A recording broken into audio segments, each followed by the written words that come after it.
For Wednesday, October 25th, 2023 at 6 p.m. And would the clerk please call the roll? Yes, Councilmember Blackwell? Here.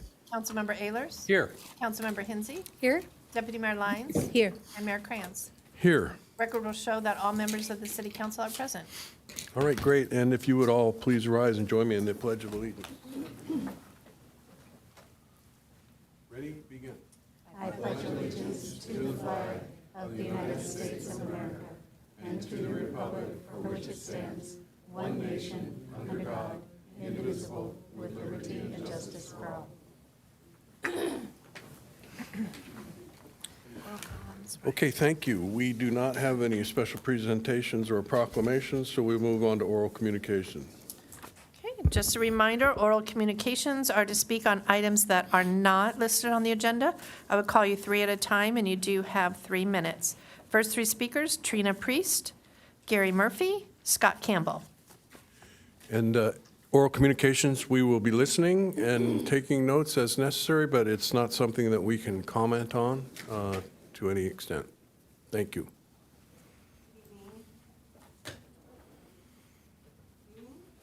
City Council, I am Trina Priest, a middle school teacher and a mother of 3 teens. I came last week to express my thanks for the efforts of parents of PTAs and PTOs for San Diego Alliance and other caring adults who made the celebration of Red Ribbon Week such a success. San Diego Alliance's Teen Presenters program, where high school seniors speak to 5th and 6th grade classrooms and middle schools regarding good choice making, was a highlight of our Red Ribbon Week.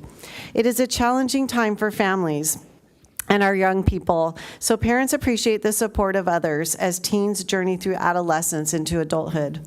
I mentioned the governor's veto of AB 1207, which this council supported, thank you, which would have prohibited the manufacture and sale of unprecedentedly high THC edibles that look like candies, cookies, beverages, and snacks that appeal to children. I would like to share some quotes from the statewide coalition that fought to see this bill pass. Quote, "The governor's veto is heart-wrenching. I've seen hundreds of children become violently ill because they made an understandable and preventable mistake of ingesting something that was attractive and familiar," said Dr. Natalie Law, pediatrician and researcher at the University of California, San Diego. Another quote, "The governor's veto of AB 1207 represents a sad day for children's health," said Jim Keddy, executive director of Youth Forward. "We don't let Valium or cigarettes be sold with Smurfs on the box or looking like nachos, and neither should it be allowed for marijuana businesses." With the opening of marijuana storefronts in Encinitas, it will be important to remember that a significant portion of marijuana storefronts and online business profits now come from the sale of highly psychoactive candies, snacks, e-cigarettes, and vapes, which are often marketed with candy flavors or promoted with vibrant animation or cartoon characters. Thank you. Thank you.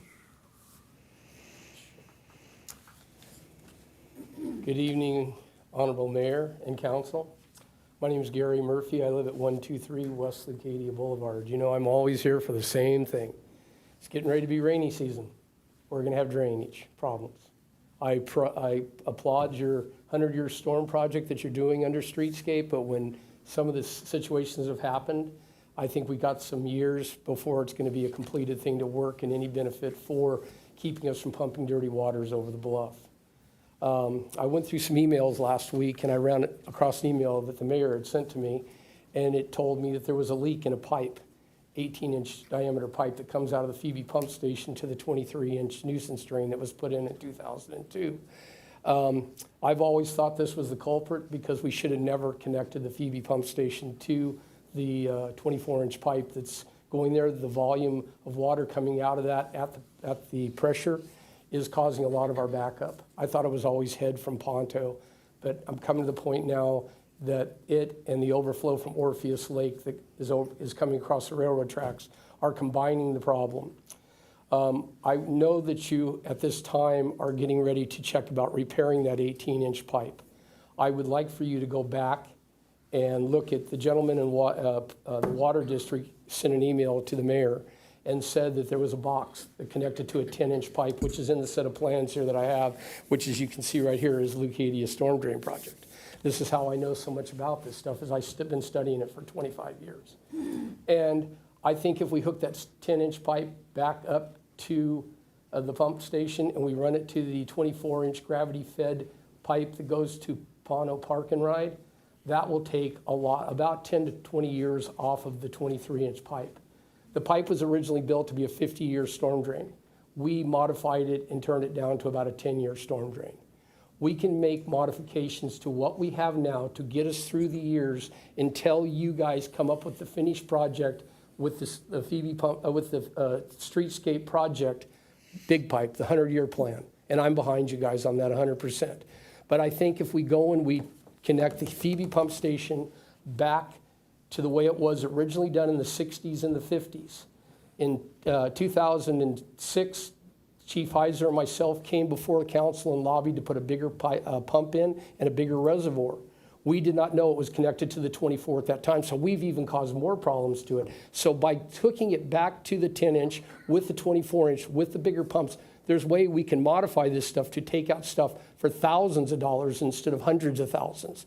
So I would really like for you guys to do like a subcommittee.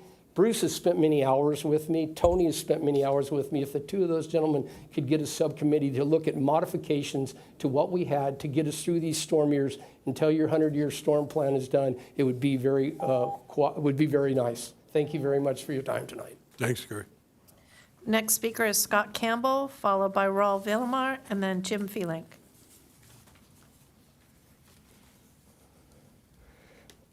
I guess I'm going to have to follow up on Gary a little bit here.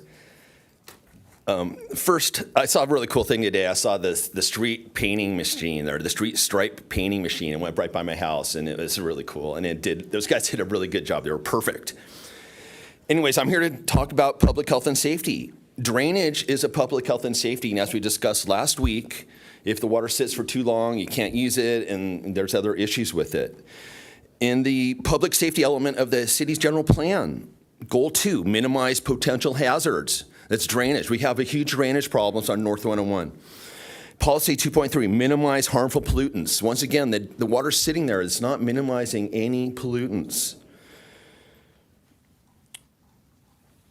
Good and proper drainage is a part of both public health and safety, obviously.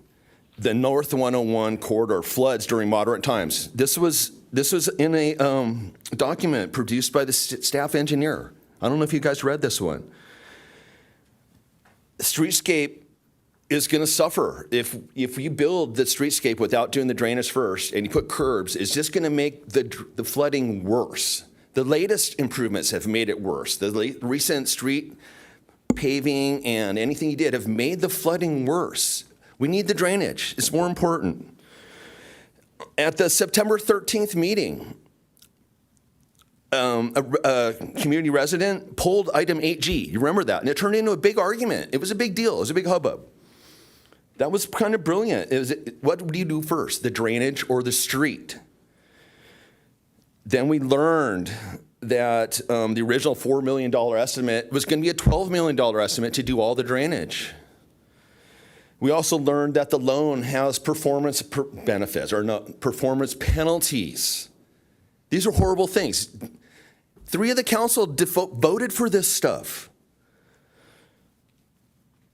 The conclusion of that was to proceed to do the street first and do the drainage later. You're going to make the problem worse.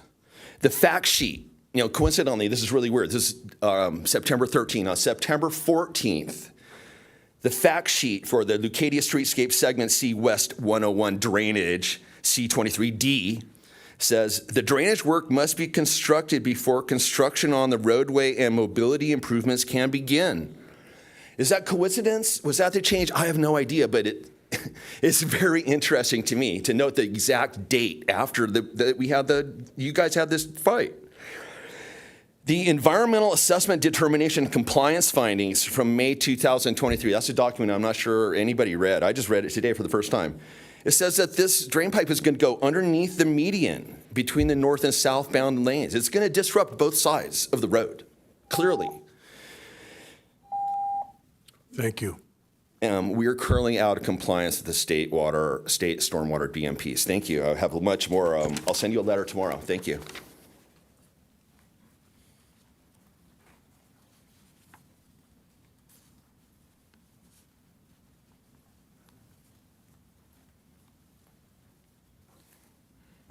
My name is Raul Villamar. I'm the owner of the Encinitas Barbers. This morning I got there and still nobody has cleaned that trash can next to the, and behind Baked Bear. It's still there, same bumper, same everything. I wasn't gonna come tonight. I was gonna go home and be with my daughter. She's gonna be due in December 22nd on her first baby, but this is more important. I've asked to when is gonna be the agenda so we can talk more.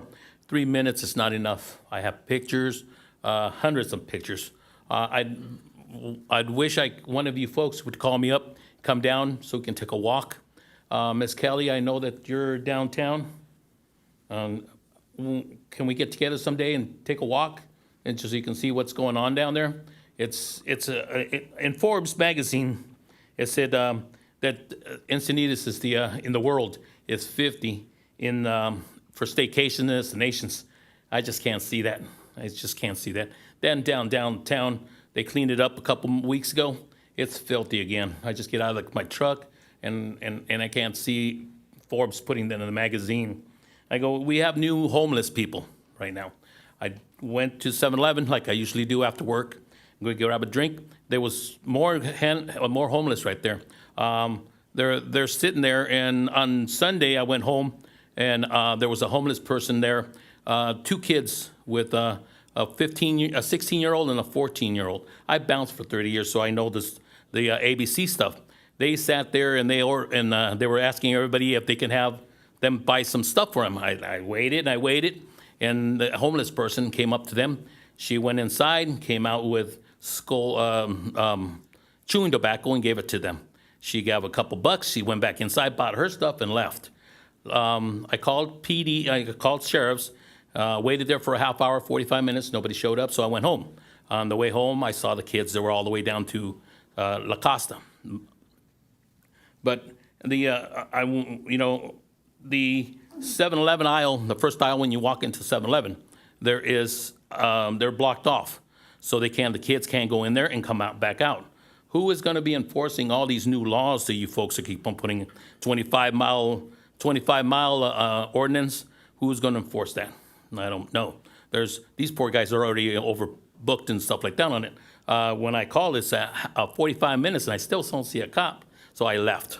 He goes, I'm wondering all these new laws, and that alley is. Am I going to be able to park in that alley? We're behind Baked Bear.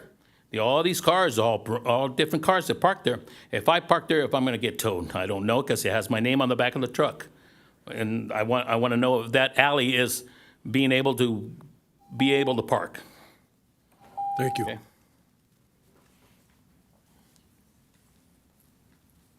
Following Jim will be Carolyn Cope and then Elena Thompson. Well, you don't look like Carolyn.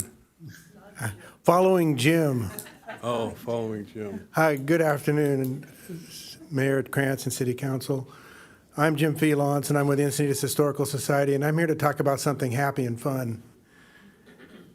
In about a month, on December 1, we're going to have the 29th annual lighting of the Heritage Tree, and you're all invited.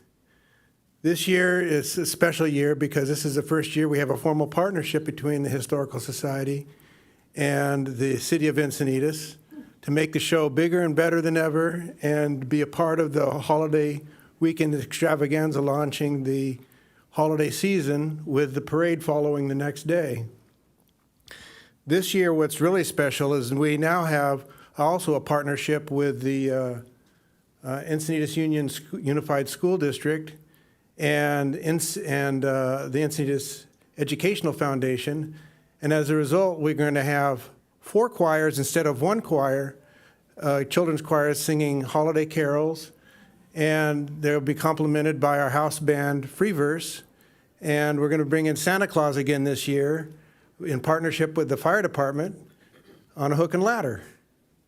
So I'll leave it to Carolyn to talk a little bit more about the parade, but I just wanted to alert you and share the 29th annual lighting of the Heritage Tree at 4th and D Street, and hope to see you there. Thank you, Jim.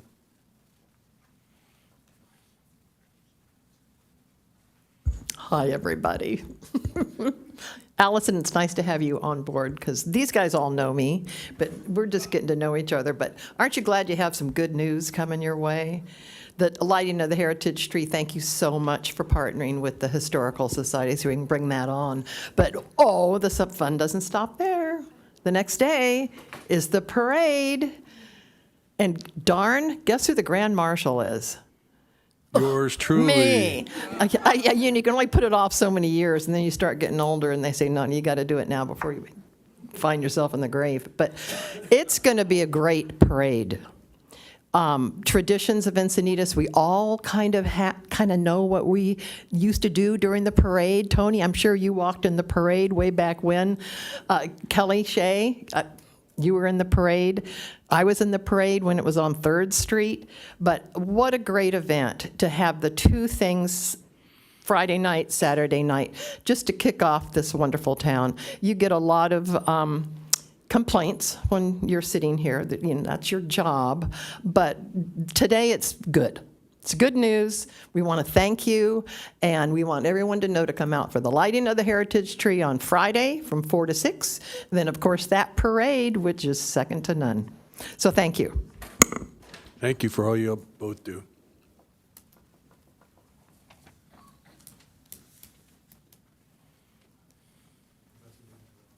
Hi, everyone. How are you? I'm Elena Thompson, and I'm here to talk about the current housing equity survey that our city manager has sent out in her newsletter. Now, I've been a realtor in Encinitas for 23 years, and I have to say I find the survey terribly offensive. The survey starts out with basic assumptions, saying that historic and systemic barriers to housing equity are related to redlining, racialized zoning, segregation, and in fact, policies that continue to produce racial disparities in housing. Where is this? Is this in Encinitas? There's no proof of any of this in Encinitas, and yet the survey sets it up that it's all in Encinitas. And I have issues with that. There's really no foundation for the survey. It's very one-sided. And they say in there that justice is the intended survey outcome? I mean, so the housing equity survey, which I'm assuming you've all taken and I'm encouraging people to take, really should be halted now, as well as the housing equity study related to this, and that started last year. This is reflective of a controversial and unwanted diversity, equity, and inclusion agenda that really has no place in our city. This agenda that is about this survey is about the oppressors and the oppressed, and it has no place in Encinitas. It pokes fun at hardworking residents with good jobs that work their patooties off to live and buy homes in Encinitas. It demeans an entire group of people, Encinitas. It divides people. It divides neighbors who maybe can't afford to buy homes here from the rest of us. And I'm really wondering if city leadership is in a cultural and ideological war with the residents with you putting this survey out. I mean, we can control our Encinitas destiny. We don't need a Washington, D.C.-based opportunity consulting firm to tell us what our city looks like and the color of our skin. That's what the U.S. Census is for, and that just came out. So the other problem I have with the survey is that it allows anyone to take the survey. You don't even have to be an Encinitas resident. I mean, why would that be? And how many people that don't live in Encinitas would be taking this survey to tilt the outcome of the survey? I mean, this is serious business that I think we need to be talking about, and we're doing that now, and you all need to be looking at, and you need to put the survey on hold. The survey is not needed, and I can tell you what it takes to buy a house in Encinitas, and that's hard work, saving your money, maintaining your credit rating, maybe 2 incomes are better than 1, and finding a location Last sentence, finding a location where you can afford to live. Thank you. We'd all like to live in Rancho Santa Fe, That's but 2 sentences. this survey, Yeah. thank you. That does conclude oral communications. Okay, great. So we now will go to item number 6, which is a report from closed session, and I will turn it over to the city attorney. Thank you, Mr. Mayor. At approximately 4 p.m., the City Council recessed in a closed session on the 2 items that were on the special agenda. The first item was closed session, conference with legal counsel, existing litigation, Government Code 54956.9, Preciado et al. Versus City of Encinitas et al. The second item was closed session, employee performance evaluation for the city manager, Government Code 54957. And on neither item was there any reportable action taken. Thank you. And item 7 is changes to the agenda. There are no changes to posted agenda. And then moving to the consent calendar, no items have been removed by the public. All right. I would entertain a motion. Mayor, I would like to pull Pull it. one? Yeah, H. H. 8H is being pulled by Councilmember Ehlers, so that means 8A. I would through like to pull 8F, please. Okay, so that means we want 8A through E, 8G, and I will entertain a motion for approval of those items. Second.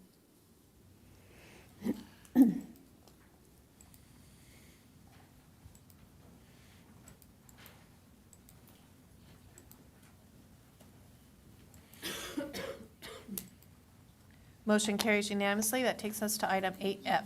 8F, so do you need a report, or what are you looking for? So are on we going to go to 8F first? No, I don't need a report, but I guess I would certainly like staff to be present for some comment and some input. So just for everyone's benefit, this is the Youth Commission work plan, and I think it's amazing what our commissions do, and I support all the items that are on the work plan. So I don't have any issue with what's already being shown, but this is my opportunity to make a recommendation for consideration for my council colleagues to consider whether there's support for adding edit to one of the goals. So it is beyond the staff report, there is the draft work plan. And if you want to go down to item 6, which is e-bike safety. And I appreciate what's in there. Right now, what's presented is the commissioners work with the San Diego Bike Coalition to be a voice at their representative schools regarding e-bike safety education for youth in Encinitas. Considerations: distributing safety information at school assemblies and via other methods. So that's great. I'm remembering the joint Traffic and Mobility and Youth Commission meeting that we held here together. Excuse me, I think you're looking at last year's work plan. And then Yes, I This am. year's work plan is number 2 there. Thank you. Sorry. I did refer to the wrong. Yes, I am. But it's the same. It is item 2, not 6. Thank you for that clarification. And it does state the same objectives as far as what the Youth Commission will do. I'm remembering the joint meeting, and I'm wondering if we could capture some of what may have come out of that into this e-bike safety work plan item. My initial thought is that we talked a lot about safety around schools, how e-bikes and traffic all navigate around the school grounds themselves. And I was wondering if it might be a logical continuation of that dialogue to consider adding to the Youth Commission's goal number 2, e-bike safety, for the Youth Commission to I would consider that reconvening a joint commission with mobility and traffic to talk about improved safety strategies for around our schools. Now, I don't know what that outcome might be, but it's in my view, it's taking a little bit further, being an ambassador about safety, conveying information, and actually being part of the problem resolution, to give their voice to what they see every day on the school grounds and how they interface with getting to and from school, and really inform the Mobility and Traffic Commission with staff present and see if there's some recommendations that might come out of that. So I just wanted to throw that out to my colleagues to see if it resonates with anyone. That's too many words. How would you edit that? I would say reconvene the Traffic and Mobility joint meeting to look at the physical structure of how cars, bikes come and go at schools. And so this is a broad thing, but it would be physical improvements and strategies to building safer conveyance at schools. I know that wasn't much shorter, but I could do better. Okay, Councilmember Hensy. I support what I'm hearing Councilmember Lyons describe, and I think the key points are that the Youth Commission meet again with the Mobility Commission and perhaps the council prior to the adoption of some of our enhanced safety measures around the school zones.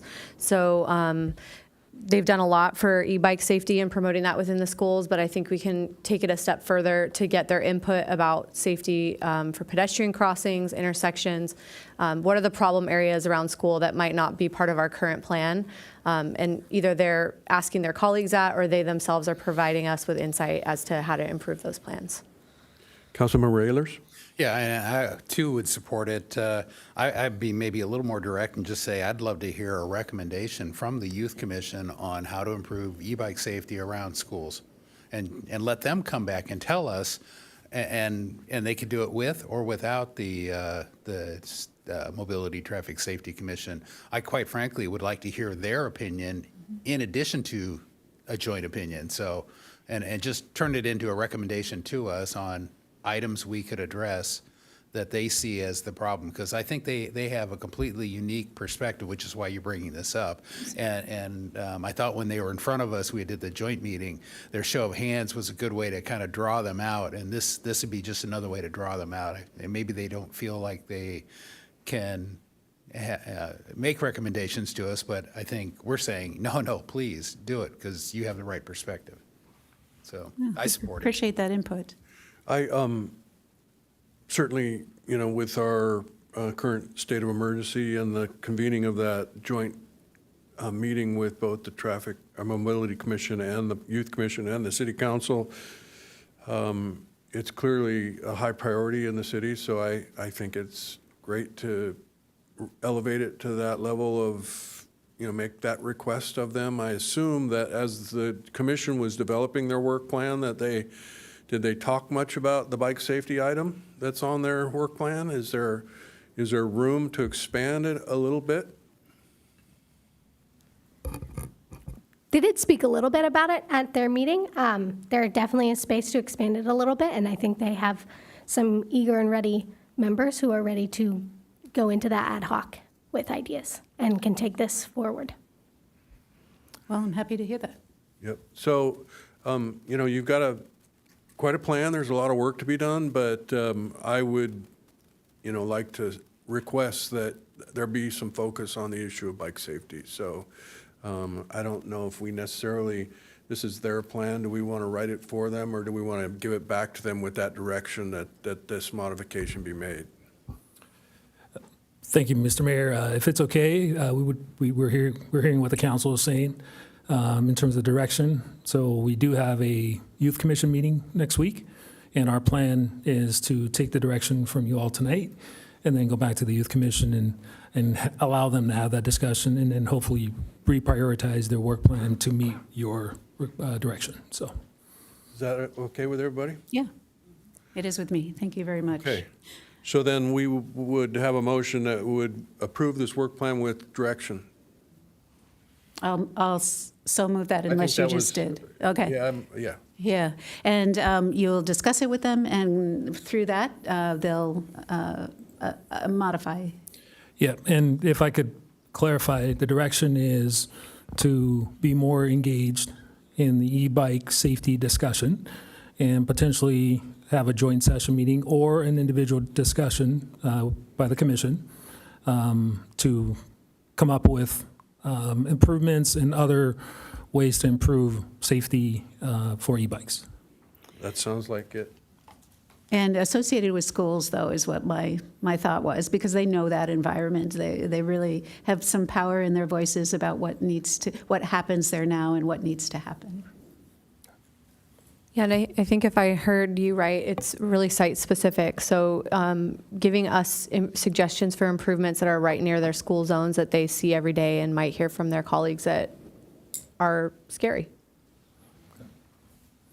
Thank you for being receptive to that. So hopefully. And this was actually Joy's motion, right? And I'll second it. Thank you. And I'm just clarifying, you are approving it with that direction? Yes. Thank you. However, that means it will be rewritten. Okay. Motion carries unanimously. That takes us to item 8H. H. Need a report, Bruce, or? Turn it on. It might be helpful, I can ask questions, or one of the important things is I had an email exchange with staff, including Chief Gordon, and some good information about this approval came up, and I felt, it's important to have that discussion because this is a pretty large out-of-cycle capital improvement, and there's some subtleties, I guess, the best way to put it, as far as the likely, the projected lifetime of the new SBCA's. And since we're spending $500,000 on it, I like to, that's the analogy is that's half a fire engine, right? We're spending that kind of money. So Jorge, I can ask questions, or you can give your choice. Do you have any preference? Do you want to give any background on as far as staff, or should I just kind of recount what we talked about and what the email exchange was? Okay. Can you guys hear me okay? Yeah. Yeah. Councilmember Ehlers, thank you for the opportunity to present this to you guys. I'll go ahead and take the liberty, if you will, to go ahead and give you a little synopsis of why we're here. And then if you have further questions, we can follow up. I'll try to keep it short. So self-contained breathing apparatus, SCBAs as we call them. They're the air packs that we wear on our back with harnesses. We have a mask. And it allows us to go into hazardous environments to fight fire, protect life in the community. The current SCBAs that we have, we purchased them in 2013. They were under the NFPA edition, 1981 edition of 2007. The NFPA standard is 1981 for SCBAs. We purchased them in 2013 under the 2007 version on the late side of these NFPA edition. These NFPA change every 5 years. And the current condition of these SCBAs that we have that were purchased 10 years ago, they're rapidly deteriorating. We purchased 33 of them in 2013. These SCBAs, we have 17 that are in service. 3 of them were retired because they were beyond economically repairable, meaning they had some definite malfunctioning. We currently have 5 that are out for service. We have 8 that are awaiting repairs, and we have 17 that are in service. Typically, we like to have 4 on every apparatus. We can't do that at this time. Most of our fire engines only have 3. Reason we like having 4 is if you have a malfunction, you can rapidly grab one that's in service and render aid, fight fire, rescue someone. We're not at that position. They're rapidly deteriorating. The 2013 SCBAs that we purchased had a 10-year warranty, and that 10-year warranty expired earlier this year. So the cost of repairs are increasing steadily. We're going to have it's going to be a pretty sharp increase this next coming year with repairs.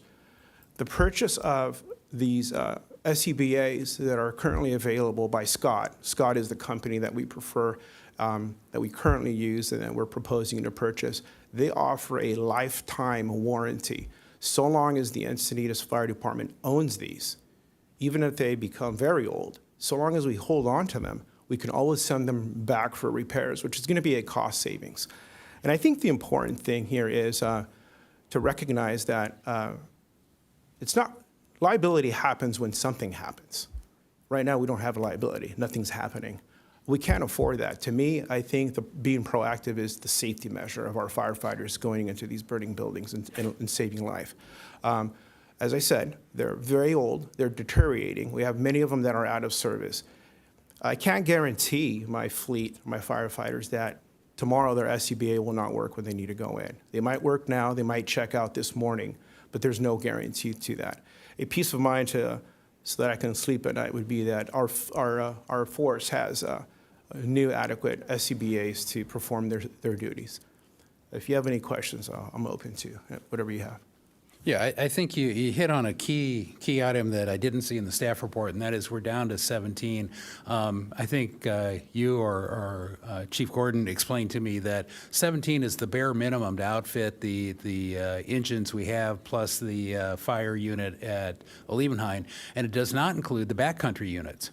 That's right? correct. So, and we would normally, because if we send an engine, and I think it doesn't include the backup trucks, so when we send a unit to Northern California or somewhere else, we have to provision one of the spares, and we currently today don't have those units. So we're actually far more critical than I think I read in the report. Now, the other half of this is I'm trying to be efficient with money, right? Yes. And when I read about the NFPA, and I'm a little familiar with that because of my business, but the cycle, and we're actually buying again on the beginning of at the tail end of the previous cycle. So we're going to have the same problem we have today, where we're only getting about 10 years of life out of these units. We're going to be in 8 to 9 years in this cycle, spending $500,000 on 41 of these SBCAs. And so the reason I went down this path is if we could have pushed off and survived with the 17 in service we have now, plus repairing a few, and made it well into 2024 after the next NFPA cycle starts, then suddenly we get 4 more years of potential service life out of the brand new ones we're buying.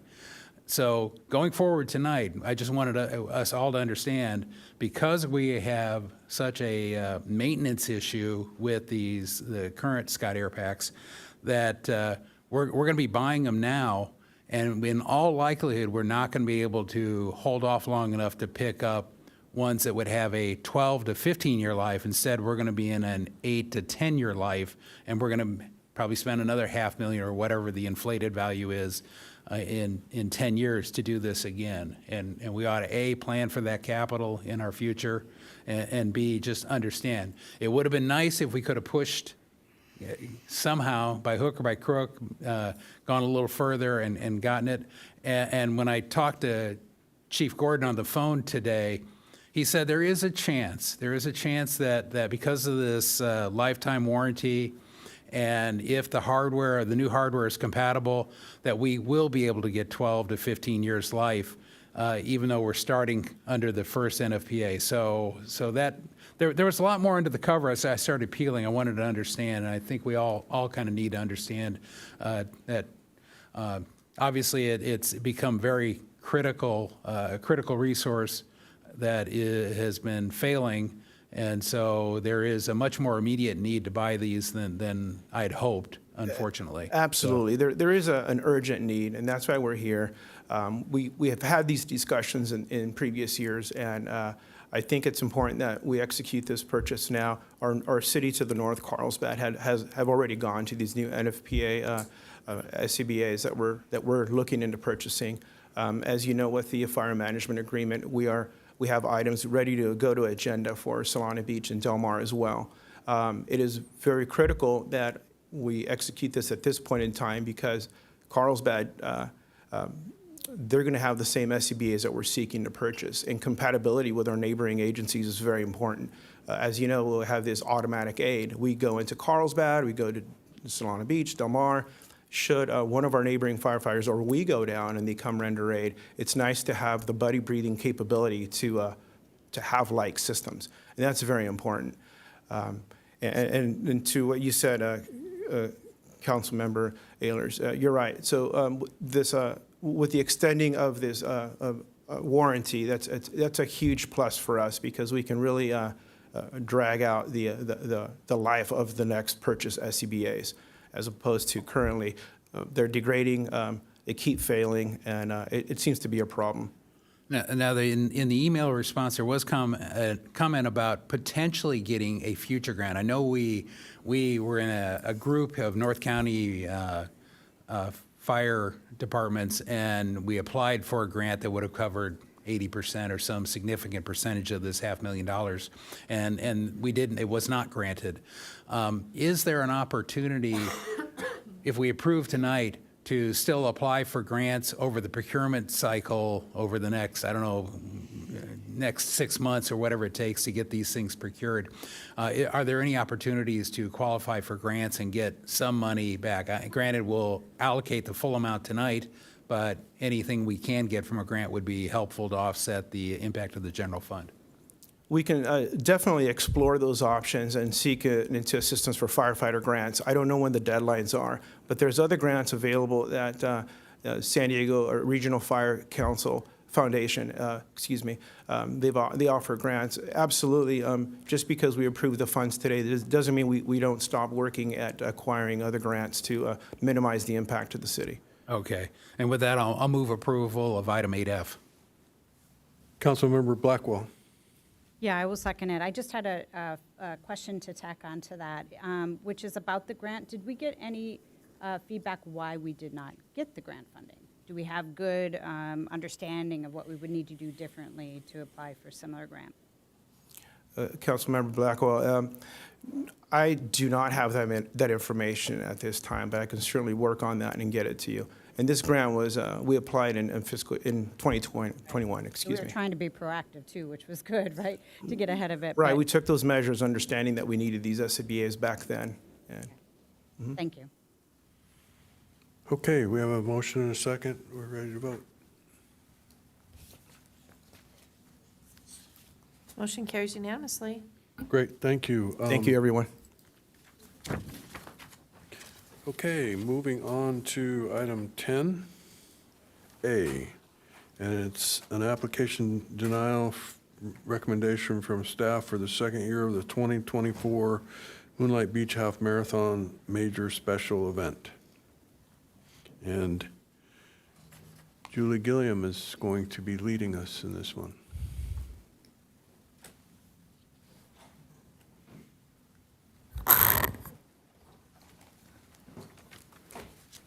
Good evening, Mayor Krantz, Deputy Lyons, council members, and members of the public.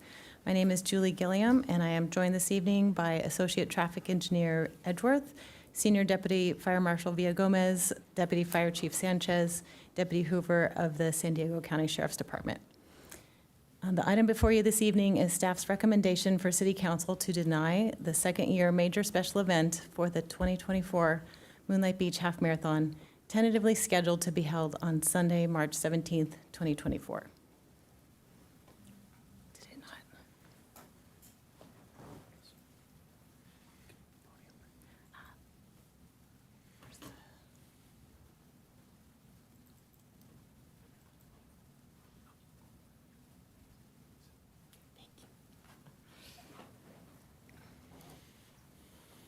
So to provide a brief background, Encinitas Municipal Code 6.11 specifies that City Council will review major special event permit applications for the first and second year prior to issuance of a special event permit. On June 15th, 2022, Council approved the first year event of the Moonlight Beach Half Marathon to take place on Sunday, March 19th, 2023. Staff's recommendation for approval of the first year event was contingent upon the applicant's compliance with all the Encinitas Municipal Code deadlines and permit requirements. Staff held a post-event meeting with the event organizer on May 23rd, 2023, to discuss concerns related to the event. Staff held a second post-event meeting on August 23rd, 2023, with the event organizer. This meeting included additional city staff members from the city's fire and traffic departments, and also included members of the San Diego County Sheriff's Department.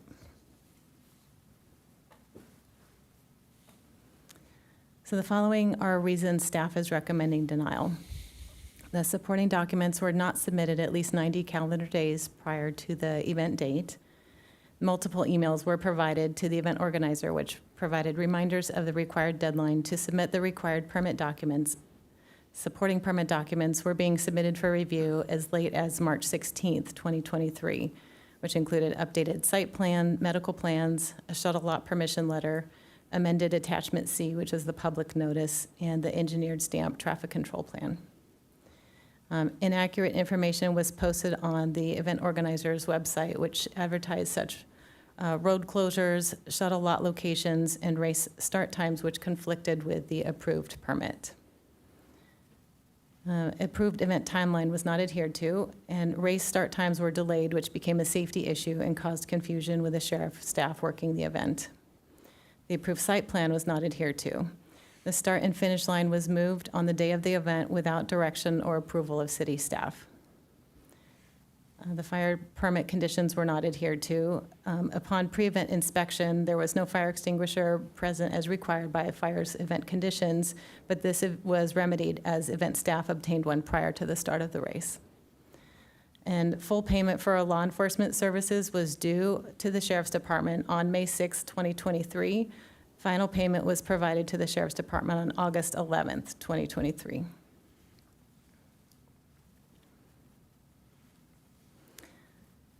The recommended action as compliance with all of Encinitas Municipal Code deadlines and permit requirements were not adhered to for the 2023 Moonlight Beach Half Marathon. Staff is recommending that council deny the second year major special event request for the 2024 Moonlight Beach Half Marathon. And this concludes my presentation. We're here to answer any questions that you may have. Okay, but if you have some preliminary questions, we will take those, and then we'll go to public speakers. Councilmember Hensy? Thank you. Thanks for the presentation. I think you mentioned it, but would you mind going over it again, the reason which fire permit conditions were not adhered to? They didn't have a fire extinguisher present because there was a generator, but then they remedied that on the morning of the event. Okay. And that was because our fire department was checking in, making sure that the requirements being adhered Yes. to? Okay. And then I read in the staff report that runners were still on the course when roads were reopening and that there were inconsistencies between the route and what was actually laid out. Is that accurate? Yes. And so cars were coming back onto the road when people were still participating in the race? So I think I'll defer to the sheriff's deputy because he made some observations regarding that. Okay.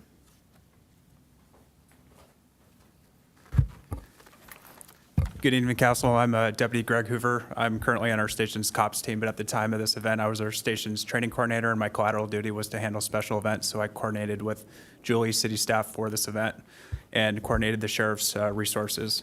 Yes, the event timeline, they delayed the race from the beginning. We were not told ahead of time that this race was delayed, so this led to runners being, I believe, led to runners being on the course when the event was supposed to be over and when the road was supposed to be opened. So we had allowed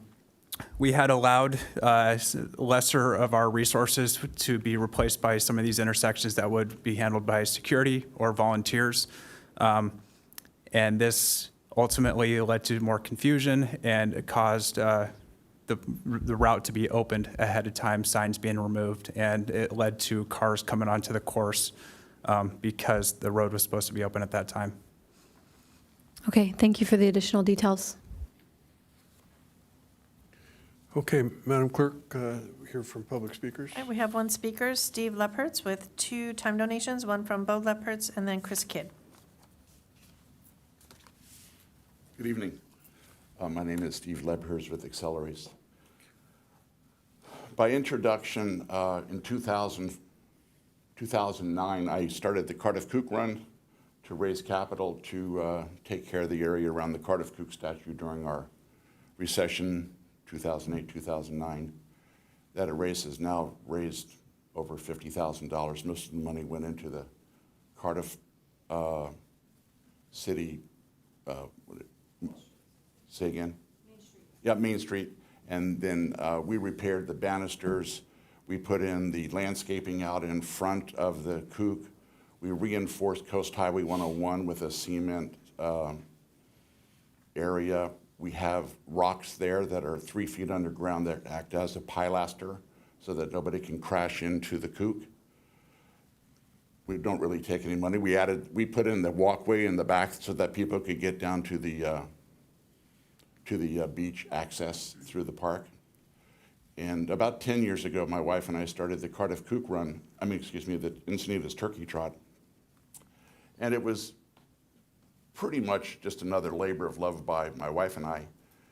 To this date, we've put on 23 events in the city of Encinitas, and we have never had one insurance claim, and there's never been one injury at any of our events. I think safety is the single most important thing that we do, and frankly, we've done it perfectly. We've never had an issue. The second issue that comes up when you put on events in our city is the access for folks that are on the west. If we put on an event on 3rd Street, which we did, the key component of being a good neighbor is the people on the west side of the event need to get over to the east side of the event. I've done this 23 times in the city, and I unfortunately know it better than probably anyone else. We came up with a plan, Park and Rec and myself, that we would stagger the start and finish of the half marathon, the 5K, and the 10K so that we could partially open D Street and H Street, I believe it was. Might be another, but I think that's what they were. And wonderfully, everyone made it across, and we did not have one incident where a citizen wrote a letter, called on the phone, or sent anything to us, or did they send anything to the city of Encinitas complaining about an event that shut down 3rd Street. That was a miraculous success for us. Well, we did that by staggering the starts of the 3 events. The city of Encinitas, you're moving really fast in your computerization of the permitting process.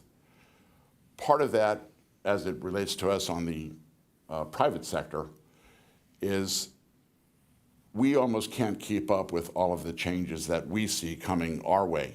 One of those is something called, what we have is our site plan. That's where we take a picture and look down and everybody's where they are.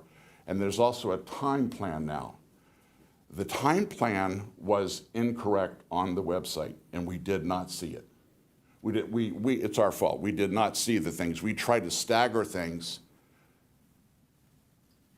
Unbeknownst to us, the Sheriff's Department and Fire Department and public officials, they're looking at this document online, which is incorrect. I'm here to tell you that actually we followed our timeline perfectly. The one that was on the website was incorrect. Things happen. So in terms of the critical errors about their people being on the course, that is not correct.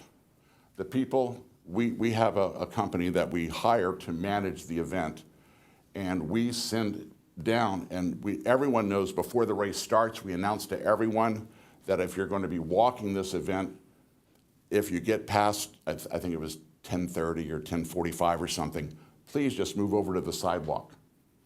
It's done at every event in the United States. Everybody does the exact same thing. The people that are walking and running, this is not their first event. Everybody knows what they're doing, and we had no issues with any of our participants saying that the course was confusing, that it was closed early.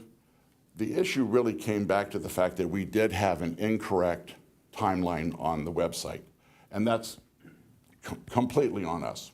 We take full responsibility for that.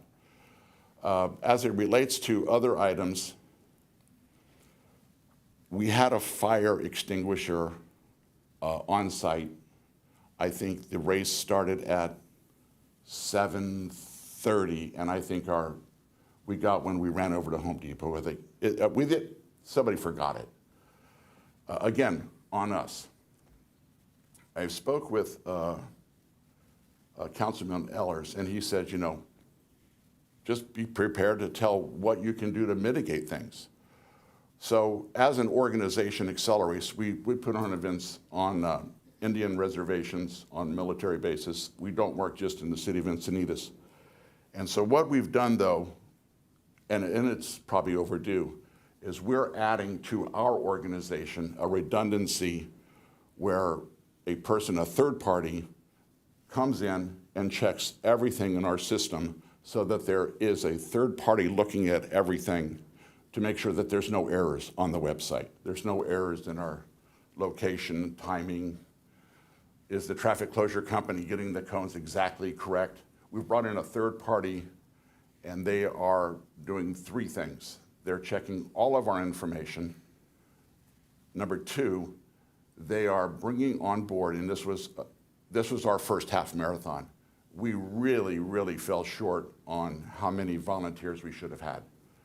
This person is bringing on the Encinitas Run Club, who has got, I don't know, maybe 180 members, and they are guaranteeing us that they will staff all of our events, including this, with as many volunteers as we need. Greg, I apologize, I don't remember his last name, Officer Gregory. He was right. We really did fall short at the beginning of the event and then the confusion coming out of the event. It was because we didn't have enough volunteers. If we had more volunteers on the course, I do believe it would have been like the other 23 events that we've done in the city of Encinitas with the County Sheriff's Department, and it would just be another uneventful day running up and down the street. So we're making all the changes in-house to make sure that these things just don't happen again. Lastly, as it relates to the payment to the Sheriff's Department, the date that they said, I believe they said May something or other, that is accurate. We're in the racing business, or putting on events like this, and COVID pretty much wiped us out for 2 years in all of our events. And frankly, our cash flow was very, very tight. We work, I know the folks down in collections, down at the Sheriff's Department very well. I've been in their offices more times than I'd like to say so. But we are back, cash flow is very strong now. And as a matter of fact, I spoke with Captain Lawrence last week, and I said, is there any issue that we have? We're more than happy to prepay our police bills and wait for any overage that you can give us back as a credit. We're not going anywhere. We already have other events in the city. Here we have our Encinitas Turkey Trot coming up here in a few weeks. So yes, we did have cash flow issues. They are behind us. We did fall short on volunteers, and we have now restaffed that with very local people. And we've have a third party that is going to look at all of our information. Okay, before you go, you addressed kind of day of race things and bill paying, but the supporting documents were not submitted at least 90 calendar days prior to the event, and there are some emails in the staff report that reflect your promise to make sure that everything would be submitted. And so what are you doing to make sure you comply with that requirement? Sure. First of all, I just don't accept that as a accurate statement. The way it actually reads is that you must submit your documentation within 90 days of the event, but you work through that 90-day period to fine-tune things. No one is going to get bound on an insurance policy for an event for more than 2,000 people 90 days before the event. They give you a binder, usually 30 days, 40 days. It's not uncommon to have that happen. The traffic closure plan, this was a first-year event, so the traffic closure plan does as best they can to predict what the city's going to want. We did submit the traffic closure plan 90 days, but maybe 90, maybe 85, but it was because over Christmas, which is when 90 days would have been, the city is shut down for 10 days. They also shut down the CSS portal for 7 more days for repairs. So I'm not here to say that things are difficult coming out of COVID, but things are difficult coming out of COVID for us as it relates to the internal workings of the city. So no, we do get our information in time, but then we use that 90 days as we walk up to it. We did, many times I've gotten our permits, we get them a week after the event's over. I mean, we worked with the city for 14 years. I know exactly how to do this.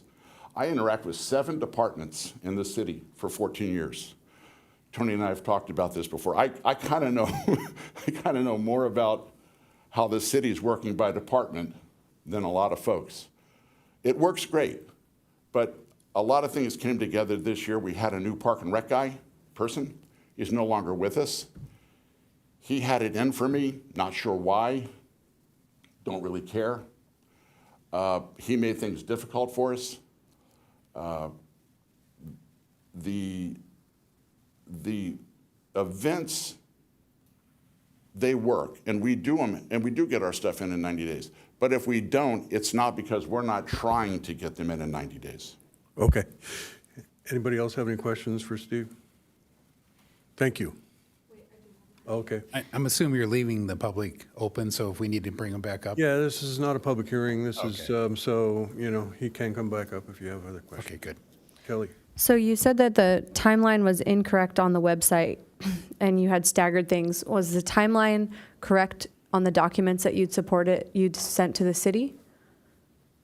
We don't believe that the correct timeline, which would have been our last timeline, was submitted with the right dates on it. I mean, the right hours. We're talking about 15 minutes here, 15 minutes there. I don't know the answer to that. I can certainly get back to you with it, but we knew that we had to stagger things, and so whether that got up onto the website or whether we gave it to the city correctly or incorrectly, I don't know that. That would be for someone else in my business, in our office that would know that. I would hope so, but I can't guarantee it. I have a quick question. All right. You were able to meet with city staff in May and I think in August and towards the end of August. At that time, did you present a plan of how you were going to avoid the issues that happened last spring? Or was it? First of all, the first meeting was a Zoom meeting. Talk in the microphone. Oh, I'm sorry. Their first meeting was a Zoom meeting, and that meeting was just an indictment by your Park and Rec director against me. Didn't spend any time talking about anything other than the things that were done incorrectly. It was completely useless. Made some statements about me with other people on the Zoom call with us. And I saw where things are going. I don't really need to be in a negative environment, so we just kind of cut off conversation. The second meeting was only called because I demanded it as a part of a large permit right, which we have, which is called an after-action report, and we do it so that the events just get better and better and better. They did not want to put one on. I've come to find out later that the reason it was hurried to, I believe, in August, was because the Park and Rec leader had a new job and he had to get it done, and he just kind of had it in for me, and he wanted to get it done before he left. That's my opinion. It was not a after-action report. It was a, what do you call it when an attorney, you go meet with attorneys and, no, but when you do it not in a courtroom and deposition. It was a deposition, and it was being taken down by the Park and Rec director. Nowhere in the 61 pages in his document, nowhere in his 61 pages did it say that there were no injuries, there were no claims, there were no ambulance injuries. Not one thing about the event and the fact that 1,000 people that live in our communities had a great time. Healthy, fun. People have it in for me. I can't help that. But when I go 23 for 24, I'm okay with that. And we'll make all the changes that we have to. Yes, and I think that that's important. You're 23 for 24, and the director isn't here to speak directly to the issues that you're raising. So we should probably move past that grudge thing and talk more about whether this permit is something that we're interested in renewing or continuing. So thank you for your comments. Go ahead. So, the record, we're in the risk mitigation business here. I mean, that's one of the things we have to do. Do you have any issues objections to the process that is currently in place requiring the permit package being in 90 days before, requiring fire extinguishers, requiring a site plan and a timeline that can all be agreed to?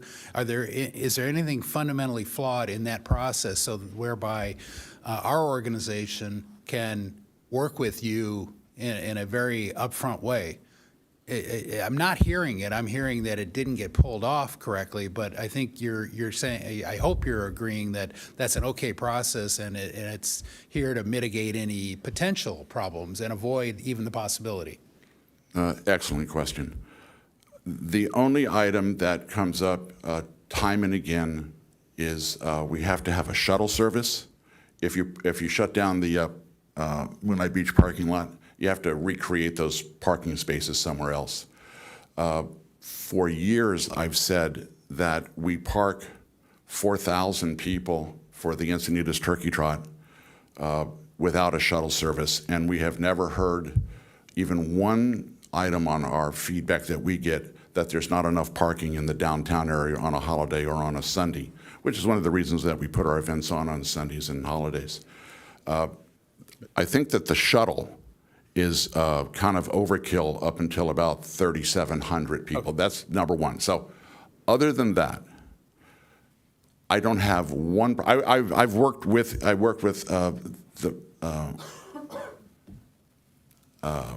young woman who's no longer in park, Crystal Roth. I worked with Crystal for more than 10 years to implement all the things that we do. I couldn't be happier with it. We just fell short on this one. Okay, thank you. Councilmember Lins. I have questions for staff, Captain Lawrence and Deputy Hoover. I would like if you could articulate a little bit. I read this in the staff report as far as the documentation, but for my benefit here today, could you articulate a little bit more what some of the safety concerns were other than what's already been discussed? Because when it comes to events, it is so important. We're changing how traffic flows. We're changing what's happening in different parts of our city. So I think the public safety aspect of this is really important. I'd like you to shed a little more light on that. Sure. So for these types of events, the Sheriff's Department is typically responsible for traffic control and public safety. We're happy to help out with smaller things, but anything else besides those two things takes away our concentration on the two more important aspects of why we're there, which is traffic control and public safety. The main issues for this event were the lack of communication from the event organizers to city staff and to the Sheriff's Department.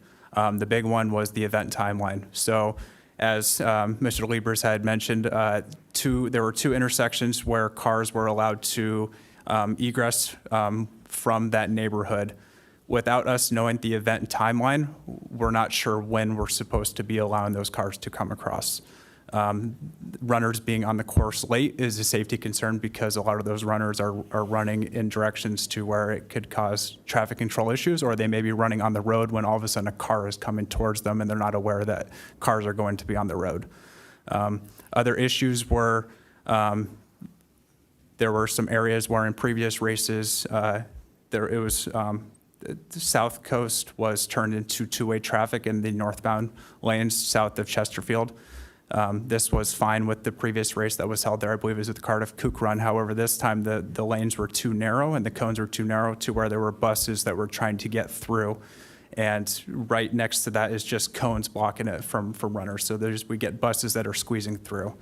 There were areas where there weren't turnaround signs. There were just strictly just cones across. So deputies were unfortunately being asked by running participants, hey, where do I go? Which way am I supposed to go? Am I supposed to turn around here? Which is, again, what we're not there supposed to be doing. We're there supposed to be monitoring traffic control, making sure cars aren't coming to the roadway, and now deputies are being forced to manage the race route by telling people which way to go. Same thing with some of the turnaround points with the different races. There were no signs or they were set up incorrectly. Deputies were the ones to notice this and have to point this out to the event organizers. So those were the main issues, and it mainly stemmed from the lack of communication from the event organizers. Thank you. We don't deny events often, and that's one of the reasons I wanted you to articulate for me the public safety concerns. I've been involved in putting events together before I was a city council member and going through all the steps that are needed to get the right permits in place and get the right traffic control plan. And I know how complex it is. Given that this was, given that you've had such a great history of wonderful events in the city, so thank you for that. It seems like this one kind of got a little wily on you. And being that you said it's your first half marathon, it could be that there's some complexities there that needed special care that perhaps you didn't have the resources at the time or the third-party oversight. Other things call in mind for me that the ducks weren't in a row for maybe your organization didn't have the breadth to handle this at this time. In my view, there's clearly some things that happened that should not have happened, and I think that it would be in everyone's best interest to press reset on this instead of moving forward as is, but that I would be in favor of the denial, but not so much to say I'll just speak for myself, I don't support you continuing to put forward this event and other events as you have, but reset, because this did not go the way that we would want it to go, and it sounds like it didn't go the way that you would want it to go. And so I have a feeling you have some other ideas in mind of other events or this event in the future. Or I don't want to put any words in anyone's mouth, but I would lean in the direction of the denial on this, and I just want to make that statement at this time. Councilmember Ehlers. Yeah, I want to get staff's reaction to a couple things to the statements by the applicant. But also before that, can you comment on how his same organization has done with the other races they put on? I think, have they gotten paperwork in on time? Have they paid on the other races? Have they paid on time? Site plans and timelines were correct? Can you comment first on that, and then tell us if you have any comments on the a rebuttal, so to speak, to the applicant's comments? So I've worked with the event organizer for several years, so I can speak to working with him on the turkey trot. And this year's, the last 2 years, he's done the Moonlight Beach Fun Run on the sand. Event application support documents have been turned in late consistently, but haven't had the egregious issues that took place here with this half marathon. What about payments? As far as I'm aware, payments to the city have been provided for all of the events. I think there was one payment in the past with the Sheriff's Department that was problematic. Okay, and I don't know if the sheriff would want to comment on payment too, just maybe a little interlude in here. Thank you, Councilmember Ehlers. Yes, I don't have the exact number of late payments, but there have been late payments before with conversations of potentially providing funds in advance. Okay, and then can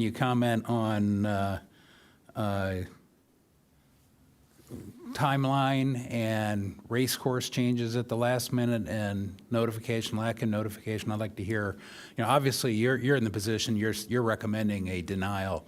And I just want to make sure we're all seeing the same facts and interpreting them correctly. From what I heard from the applicant is that they fell short on volunteers and that the timeline was wrong. And was that on his website or our website? His website. His website, okay. And so, I heard of a lot of admission, and I appreciate the openness. I really think that's the only way you get better. But so if you could comment on timeline and site plan, I think in particular to me. Sure. So one of the conditions of the permit is that the applicant and the event organizer adhere to the approved plans that have been submitted to the city. So all of those plans have been reviewed by the various departments and the sheriff's department. So that's what we're expecting the applicant to adhere to.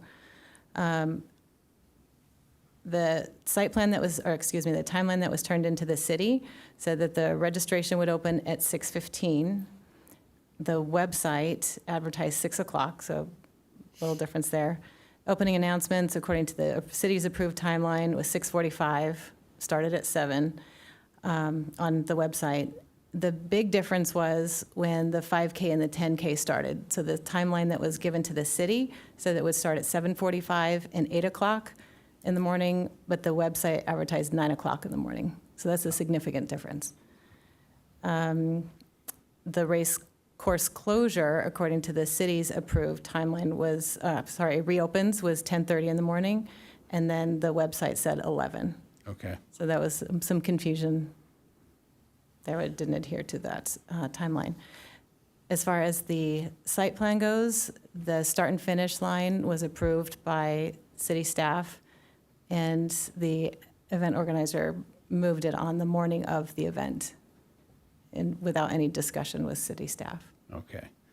So that's pretty serious, because that messes up all of the potential safety planning that's been done, and traffic control in particular, I think, is the one I would worry about the most. So thank you. I appreciate getting your input there.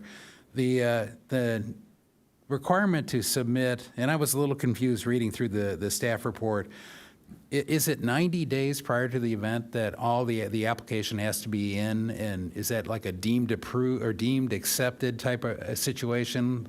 Or is it just the first round like the applicant suggested?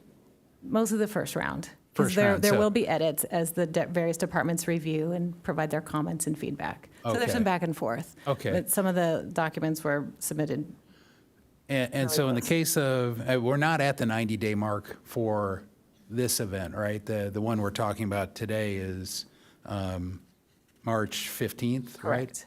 Of 2024, right. Yeah, of 2024. And so the 90-day would be roughly December 15th and that's when you would expect to have all the paperwork in and certainly a first shot at timeline and site plan. So, okay. Yes.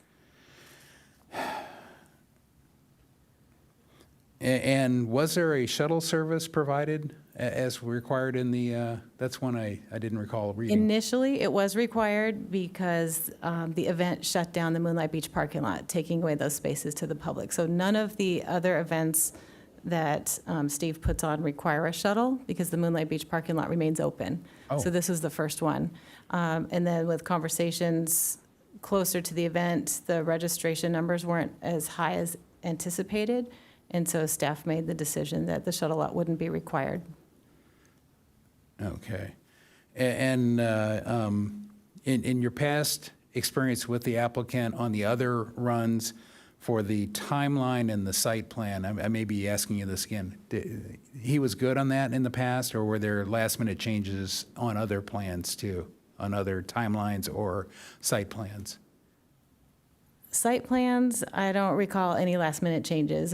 Changes throughout the application process. Yeah. And timeline, I think are fairly, he holds to those as far as I Okay. can remember. I mean, I hear both sides here. So I think what I'm thinking, because of the long history and successful events, I think there might be a compromise in between, and I'm just stating where I'm sitting. I could see to try and remedy the issues that, hey, basically, if we were to approve moving forward tonight, if by December 15th, the application and site plan and timeline is not submitted, it's denied right there, or it's canceled right there. The prepay the law enforcement for this cycle. And the third would be, we normally require reviewing the second year. I would add a special for the third year of this one that would bring it back to City Council to review the performance of this year, remembering everything that happened and everything that's been discussed as a compromise to allow this to move forward. And if staff had recommendations on mandatory requirements that would help this process, but what I heard is the applicant agrees with the process, that it's fundamentally good. Staff's got a good process in place. It sounds like it may have been fumbled this time, but not by staff, by your, falls on us. I think it's the term used repeatedly. So that I would offer that as where I am right now. And with that, I'll yield. Councilmember Hinsey. Thank you. Well, thank you to Mr. Leberts for so many years of fun races in the city. I know they're much beloved events, and this is a really active, oriented community, and we love races and love to be outdoors, and it's really the best of Encinitas when we get to do that through using our own city streets to do it. I am finding myself siding with Councilmember Lyons on this one, that we're seeing ourselves fall back into the same timeline that we did last year, which provided some challenges, and that we're going into a time when City Hall is closed, and needing to get all those documents in place and the approvals that will be required in the time that's needed seems like a really big lift for where the organizers are at this year. I too used to put on events in the city, worked with Julie, worked with your staff, and I remember my first events and how helpful you were, and how glad I was to have turned in things really early, because there were things that you identified that I didn't catch because I'd never put on an event of that size. So it's, timely submittals are really important so that you can catch that stuff really early. And if it's not caught, then, the city's left on the hook for the risk that we're taking on by allowing our public space to be used in that way. So, timely submittals is one thing, but also I serve on the CSA 17. We manage our ambulance response, and some of these inconsistencies with the traffic control plan and the ingress egress, and putting the responsibility on our sheriff's deputies to fulfill the roles that volunteers should be in charge in, gives me some cause for concern, because every minute counts when we're needing our ambulances to be able to access the beaches and the neighborhoods that are really caught in by having races on the coast. So my gut right now is saying to deny the 2024 application, but I hope that you come back in 2025 and that you're able to put together a really solid application that you can be proud of, with timelines consistent across the planning methods, because I think the city is looking to those that are submitted on the portal to make sure that they're all ready to go, that the fire response is ready to go, and that our sheriff's deputies are ready to go. So I think we need some more time to refine. This is a major event. It's huge. And so being able to be prepared for that is in all of our best interest.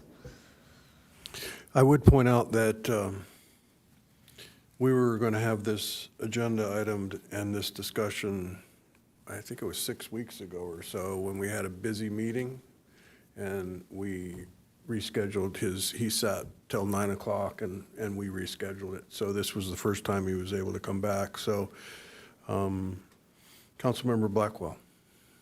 Yeah, I find myself in a very torn position. I really respect that you've done 23 successful events, and that they've been viewed as generally successful by the city. Some late payment issues and some other things, but generally very successful. And I think these events are great. In fact, I should be running in them, right? But that's a note to self. But anyway, I think I like the approach Councilmember Ehlers was pointing out of maybe a conditional approval. There was something about getting things in by the December 15th timeline, but I would rather it be a very complete package, because what I didn't hear from you to my question earlier was that you didn't really present anything in August when you had that opportunity about how you would avoid any of these issues, right? We heard them tonight, which is helpful, and maybe that wasn't a requirement of that meeting, so I'll step back if that is the case, but I think it would be really important to make sure we have a proactive plan that not only meets the permit conditions, but also is addressing these issues. And I do like the idea of coming back for a third round to make sure that this event would be successful, but that we go through the same process and make sure we can do it again. So I think that's where I'm coming down on it, but the issues of public safety really concern me. If it was just missing some deadlines, not that that's not important, but if it was just that, but what we heard is from the Sheriff's Department that there were safety issues, and we have to take those very seriously. So I guess if staff gets a plan and they feel confident in that and they feel commitment from you to do it, I would be inclined to say, yeah, we should go forward. If they don't, then I think it's a conditional approval, right? You wouldn't meet that condition. So the way this ordinance, the way is set up for major events to have their inaugural year and then be reviewed at the second year is because everything was supposed to go so well that first year that the second year would be a rubber stamp, council approval, and then beyond that, it's just, this is just, we're doing the same thing every time. It's working well, and that's the way it's supposed to be. Clearly, this first go-round, there were some problems. And so we're here tonight having this conversation with a recommendation from staff that we not issue that permit a second time.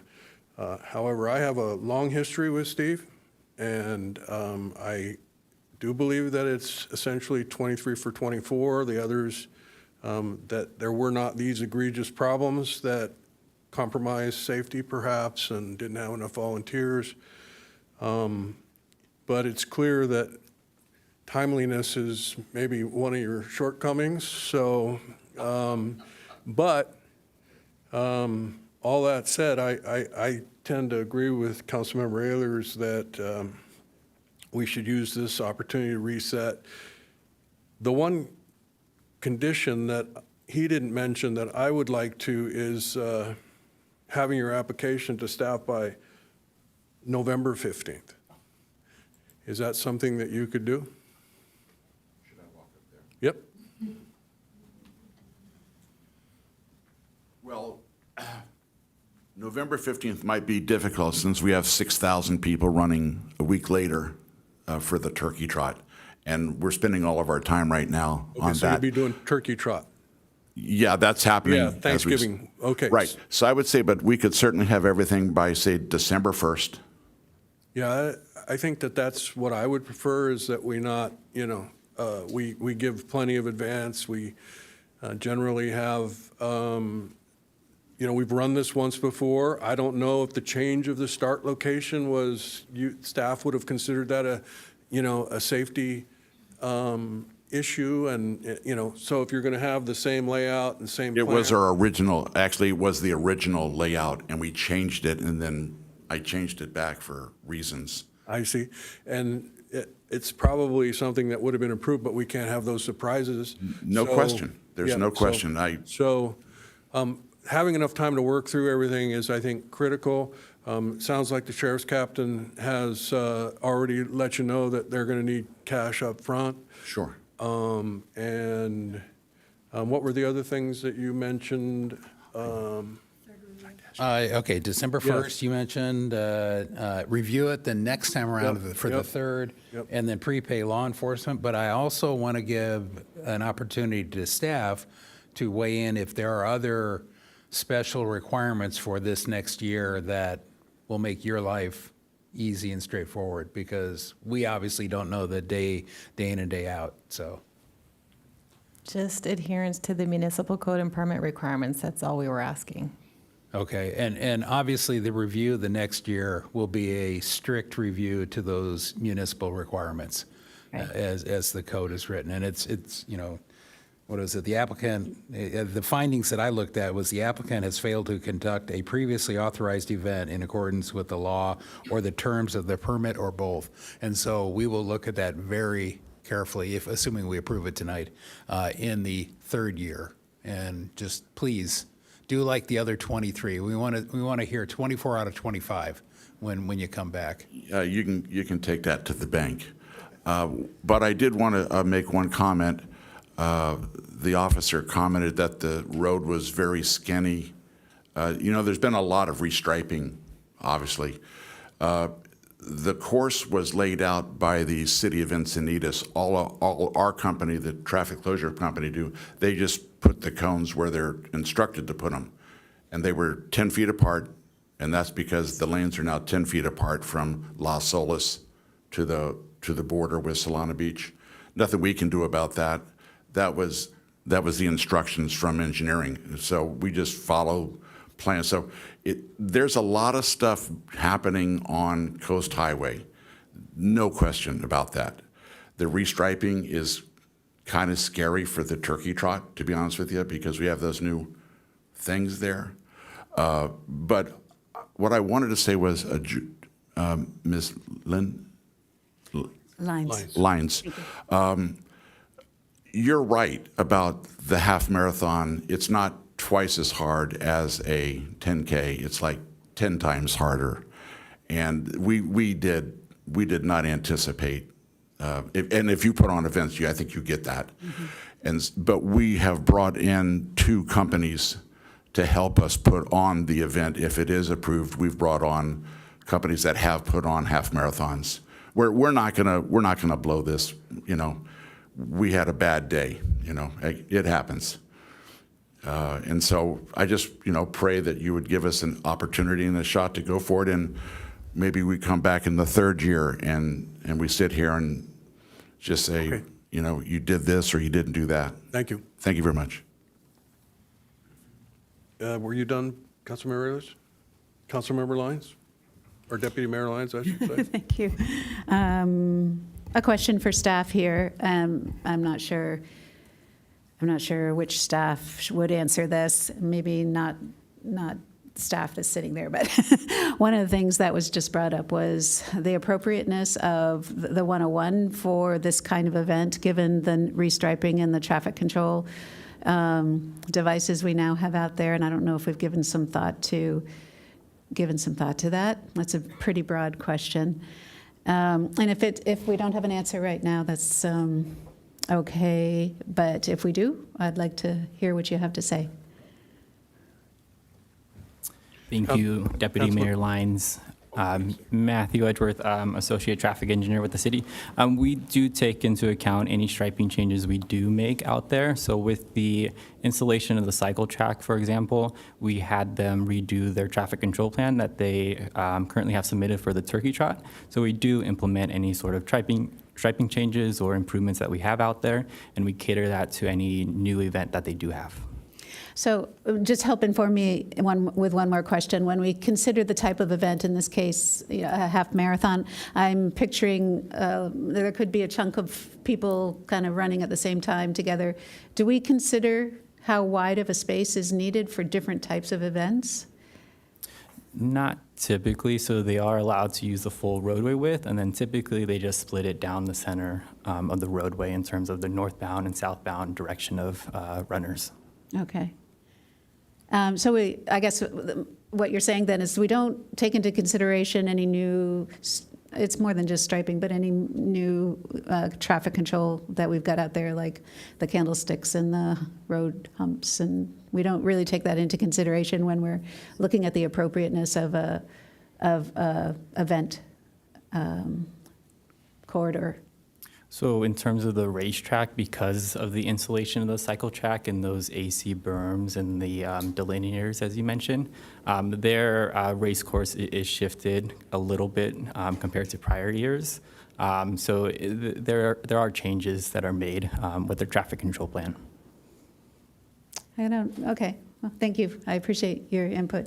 I did want to then say that I am still worried about public safety, moving barriers to accommodate during the event. That's an issue starting. We've already talked about it. I am concerned about that, but I see that my colleagues may be leaning in the direction of crafting a way forward this year. So I want to ask, if we craft a way forward, I want to ask staff the question. We're talking about giving the applicant a deadline, say it's December 1st to get the documents in. So I'm trying to think, well, what happens if all the documents get in, but they're not adequate? So we need to really kind of have, okay, we've got a drop dead date where they have to be adequate. Now, on a first submittal, maybe there are a few things you need to tweak. So I'd like to, if we do go in the direction of looking at providing a structure that will protect the city and give this applicant a way forward, then let's be clear about what we're asking for. So I would suggest 2 weeks out from, I don't know how much time you need to review the documents, so I want to look to you to give that input. So are you saying if the applicant submitted by December 1st, give myself 2 weeks to look at everything? Well, I really want to ask you what's your ability, because is there a certain date that we want to say, well, by this date, all the documents need to be approvable? Okay, so I'm going to say the thing that the staff is not going to say. We have all these rules, and they're not followed. So it's the staff is being very polite, but we're not recommending that you continue this. So if you want to give us some things and you'd go in a different direction, but it's already been shown with this applicant that the rules are not followed.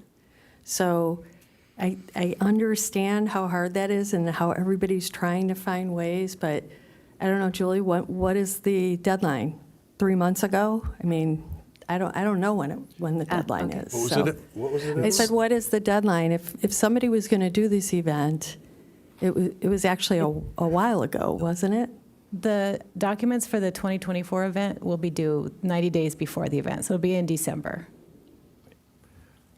And if I'm, I think that our recommendation would be that if you look at what we've brought back, that was the recommendation that's following the rules, and they weren't followed. So I don't think I'd put any parameters. It's due when it's supposed to be due, but just to be clear, we're not recommending that you overturn the staff's recommendation. Councilmember Ehlers. Yeah, let's see. I'm going back to the 90 days, and I understand that. I couldn't find it in here, but somewhere I was reading there was even a submittal. I calculated 9 to 21 months earlier or something. What is that part of the code? That's the original application. So for all major special events, the application submittal deadline is March 15th of the previous calendar year. Okay, so, and that did not happen. It did. So the shell application. So just to get your basic application in, those components are there. But not the additional supporting documents that are due 90 days before the event. Okay, and that's the December 1st date or 15th, but December 1st is we're talking now to help account for a little time for you to review. So if the applicant didn't have this track record with us, and so far the response I've heard to the questions about the other races is that occasionally there are payment issues, there have been, but I think we'll mitigate that with prepayment to the law enforcement. But we haven't had what I will call liability driving issues of changing routes and site plans and changing timelines in the others. It sounded like the others have run much more smoothly. And so 23 counts for something with me, and I appreciate it. So with that, I'll make a motion to approve, and I'm calling it's an approval, but with the following conditions: that the application be accepted by staff as substantially complete as an application by December 1st, and I know we have a 90-day deadline that is actually 15 days later than that, but for this special occasion, we're doing it early. Number two, we will, after this, we'll do another review, just like we're doing tonight, for any future continuation of the half-marathon Moonlight Run. Number three, prepayment of the law enforcement prior to the race, or the race will not happen. That easy. And then I'm going to add one more, and if Mayor Krantz will second it, a finalized site plan and timeline to the city and on the website at least 2 weeks prior to the event, so that there is no last minute changing. And if you want to make that 4 weeks, I'm okay with 4 weeks, but I don't know when your negotiations are occurring and when there might be changes, but I want to have plenty of time for sheriff and staff to review the plans and look at lane widths and traffic engineering, everybody to look at it and say, yeah, that's going to work. But right now, I'll say 2 weeks prior, that finalize, no changes after that, so that there's no miscommunication this time. If I may, just to clarify, the site plan and timeline, you're saying 2 weeks prior to the event? The final with no changes. I'm assuming the site plan and timeline are turned in December 1st, but there is some negotiating going on in there. And that's like I say, I would entertain 4 weeks. You tell me practically how it works and when you typically lock it down and say no more changes. I would say a month. 4 weeks, okay. Yeah. So can I say 4 weeks? Yep. Okay, so I'll change that motion to 4 weeks on the fourth item, if I can get a second on that. I second it. Councilmember Hensy. Thank you. I will continue to vote no on this motion because I see some inconsistencies with, the plan laid out that we're planning for this event. What did you say, Steve? 6,000 people were how many you anticipated having last year? And then when registration went through, we had 2,000 people. So things that need to be changed in this last minute based on how many people are actually going to be running this race might include timelines changing, the changes to the route to condense things so that people can leave their neighborhood earlier, and that, so I'm going to vote no, even though I appreciate that you're wanting to help the race organizer and to see this race take place, but it's, my heart rate's already racing thinking about some of the safety concerns that still remain and might still be outstanding on the time of the race. So I just wanted to explain that. Okay, and If I may, Mr. Mayor, Councilmember Ehlers, you also had, during your deliberation, you also had a discussion about any additional conditions that the staff deem necessary. I just wanted to bring that up, and if that's something that you're willing to entertain as part of your motion. Absolutely. And again, the ramification of this would be last minute cancellation and pulling of the permit. So I want to make sure that it's very clear we're serious this time, and we cannot tolerate liability issues coming up at the city. But on the other hand, you've got a good record and a long record. Just hire somebody to keep you on time, okay? And so a fifth bullet on this motion would be subject to, do you have a suggestion? And any additional conditions as deemed necessary by staff to comply with provisions of the municipal code. Okay, you had the word mandatory, just Yes. to raise it up. This is big things, If they don't have the correct color tape on the ground, I don't want to. But if this is, in my mind, it's mandatory for mitigating liability issues and following your rules. Captain Lawrence, did you have another comment? I just wanted to thank Councilmember Ehlers for adding that last little bit, because as we've heard, the permit process their plan was good. It was the execution that we're having the issue with. So as we put more parameters on this plan, I appreciate that. However, we found last year that it was during the execution. And so if we are able to cancel, and we can make that a safe cancellation, because we potentially could have runners on the streets with deputies trying to divert and tell people to turn around, or volunteers, that poses its own difficulties as well. But thank you for adding that last portion in there. And if I may, Mr. Mayor, last time, just to clarify, if any of these conditions aren't met, that staff will deny the application and reject the application. Yeah, I think that it's a, no excuses. Right.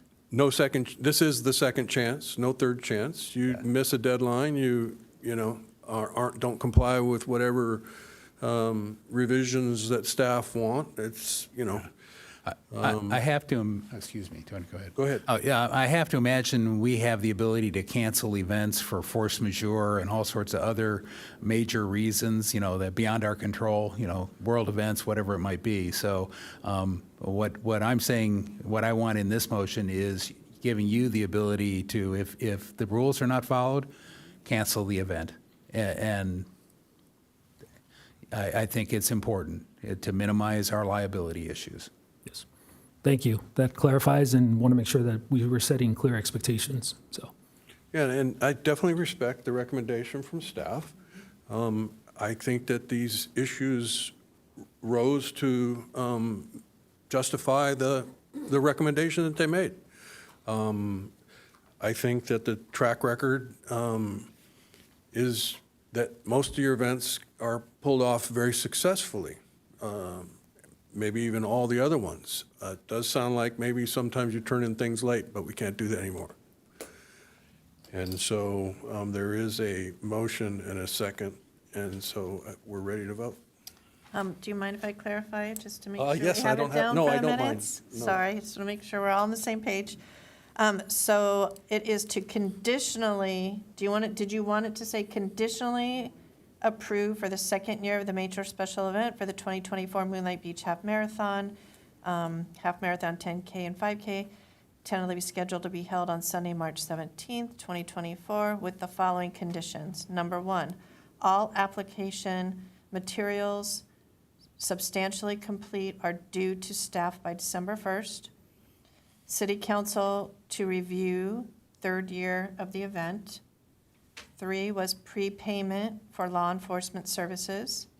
4 was the finalized site plan and timeline are due 4 weeks prior to the event, no changes after. 5. On the website, too. And on the- To the city and on the website. City and website. And in agreement. Can't have one go one place and different version go elsewhere. And website. And then number 5, any additional conditions deemed necessary by staff as mandated by the municipal code. And then with the caveat number 6, if any of the conditions are not met, staff is authorized to deny and/or cancel the event. Yes. Okay.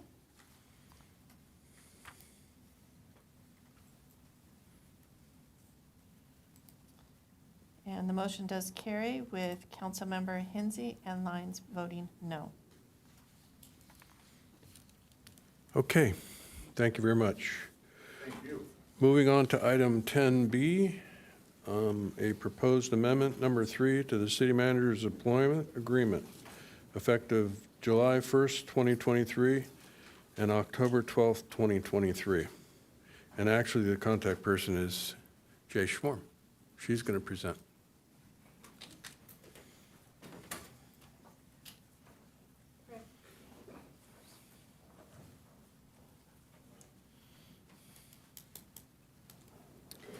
Good evening, Mayor, council members.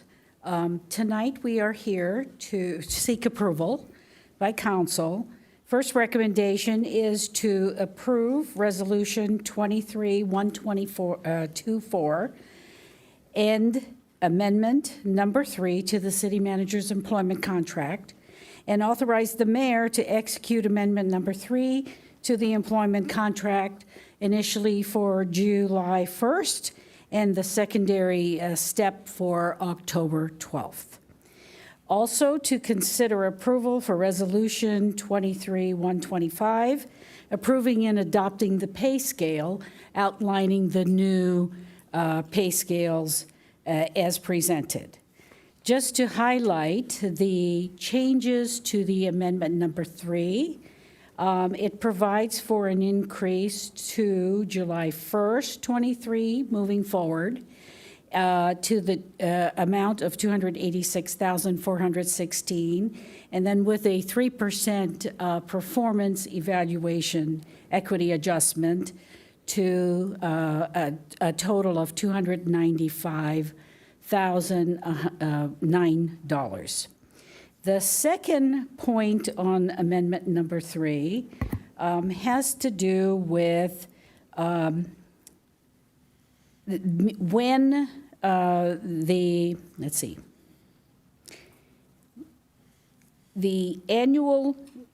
the adjustment of the city manager's pay will be consistent and ongoing, equal to the amount of the executive and the non-represented and the representative on an ongoing basis. In addition, then annually, there'll be a performance evaluation, and during that performance evaluation, council has the discretion of considering a equity adjustment based on competitive markets out there. Also, under the Section 10B, it provided some severance during an election period, and that is now eliminated. And in lieu of that, the changes, instead of 6 months severance, there would be 9 months severance for all times. And then also modifying the performance eval for July, prior to July, which would be consistent with the annual budget planning and the new fiscal year budget planning. So that concludes the report, unless there's any questions by council. Thank you for the report. And I want to say how much I appreciate the work that you do. We have a wonderful city, and we got a great group of professionals that work for you, and your ability to manage the affairs of the city at the policy direction of the council has been very impressive. It hasn't been perfect, but no organization is perfect. So we work together, and we focus on our goals and objectives, and you have definitely accomplished a lot with your team. And so given that this amendment essentially is a competitive amendment compensation-wise, and takes into consideration some of the other factors, economic factors, I'm very comfortable with what we've come up with. So with that, Deputy Mayor Lyons. I briefly just wanted to thank you, City Manager, for your hard work for the City of Encinitas and building a strong staff of skilled employees and a team that works very well together, as well as communicating effectively with us on City Council and being responsive to the information we also need. So thank you very much. Okay, well, with that, I will make a motion to approve the item. I'll second.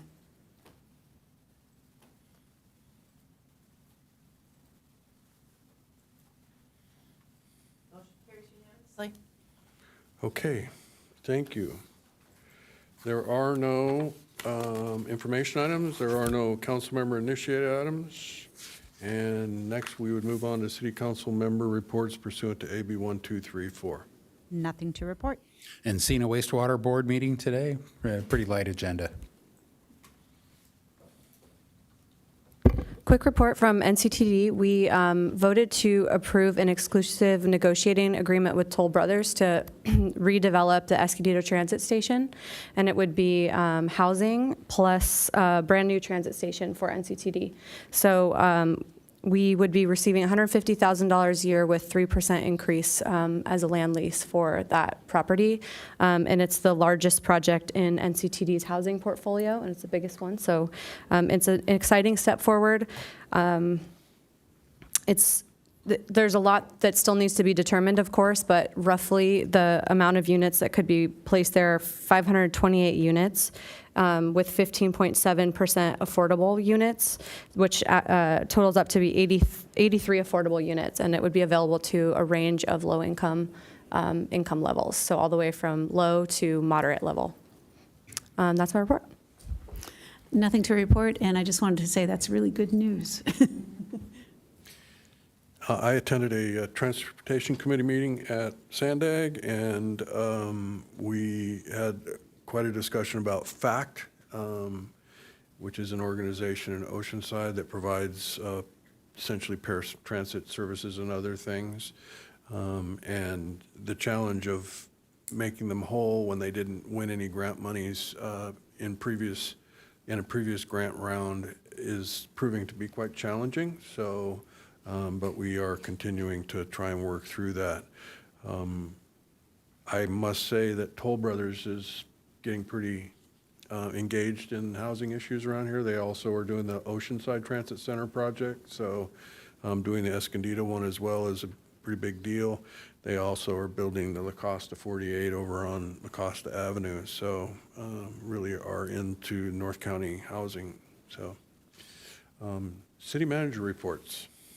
Okay, if you're looking for something to do this weekend, city clerk's already laughing at me. Dia de los Muertos, in partnership with the Encinitas Library, the city of Encinitas will put on the second annual Day of the Dead celebration. It's this Friday, October 27th, from 3 to 6:30 p.m. at the Encinitas Library. So if you're looking for something to do. Yes, thank you. City attorney reports. Thank you, Mr. Mayor. Briefly, I just want to give the council, advise the council that we will be bringing forward within the next several months potential amendments to Measure H to comply with Senate Bill 1186. Senate Bill 1186 is a new requirement that will, as of the first of the year, require that cities allow the delivery of medicinal cannabis from jurisdictions outside the city into the city, and requires a few other adjustments to Measure H. But we will be bringing that forward with the Development Services Department for council's consideration and direction. And keep in mind that we will be able to apply all existing regulations to this delivery, which will include imposing cannabis tax on those deliveries. Okay. City clerk reports? No report. Nothing to report. Okay, with that, we're going to adjourn our meeting tonight in honor of a gentleman who has, for many years, been a starter at our beautiful Encinitas Ranch Golf Course, who, his name is Charles Eugene Heil, and went by Chuck. He, for many years, was a starter, which starters, on the first hole tell you, don't, let people play through and all those sort of etiquette rules if necessary, keep everybody moving smoothly. And on October 15th, 2023, he passed away at the age of 92. And he contributed a lot of his personality to Encinitas Ranch Golf Course. And so for that, I would like to adjourn this meeting in his honor.